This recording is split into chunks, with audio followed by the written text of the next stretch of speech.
Hi friends, welcome to SN వంటకాలు. ఈరోజు మనం ఆలు ఉల్లిపాయతోటి కర్రీ ఎలా తయారు చేయాలో చూద్దామండి. రైస్లోకి చాలా బాగుంటుంది. ఒక్కసారి మీరు కూడా ట్రై చేయండి. చాలా ఈజీ ప్రాసెస్.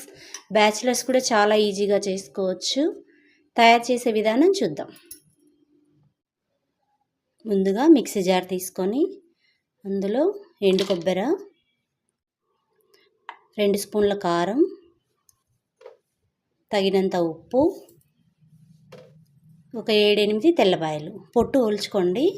ఇప్పుడు ఇదంతా మిక్సీ వేసేద్దాం. ఇలా మెత్తగా మిక్సీ వేసుకొని ఇది పక్కన పెట్టేసి పొయ్యి మీద ప్యాన్ పెట్టేద్దాం.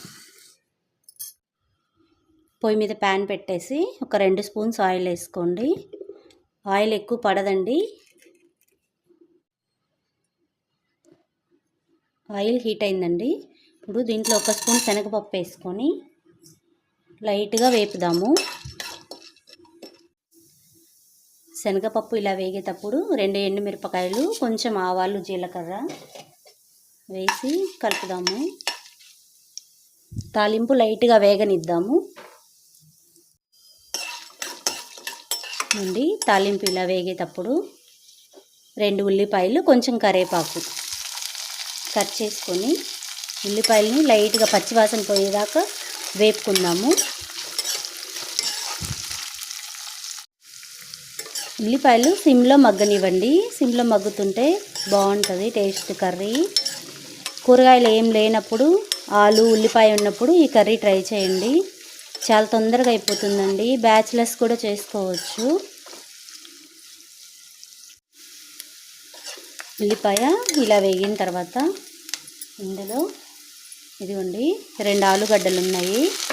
ఆలుగడ్డలు కొంచెం ఉడకనివ్వండి, ఎక్కువ ఉడకనివ్వద్దు. మెత్తగా ఉడకనిస్తే కూర ముద్దగా అయిపోతుంది. లైట్గా ఉడకనివ్వాలి. ఇవి వేసి ఒక్కసారి కలపెట్టండి. బాగా కలిపేసేయండి. ఇలా కలిపిన తర్వాత ఇప్పుడు ముందు మిక్సీ వేసి పెట్టుకున్నాం కదా కొబ్బరి కారము, ఆ కారం వేసేద్దాము.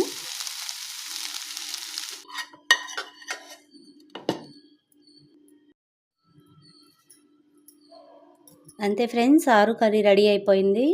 ఈ వీడియో కనుక మీకు నచ్చితే లైక్ చేయండి, షేర్ చేయండి, సబ్స్క్రైబ్ చేసుకోండి. Thank you for watching.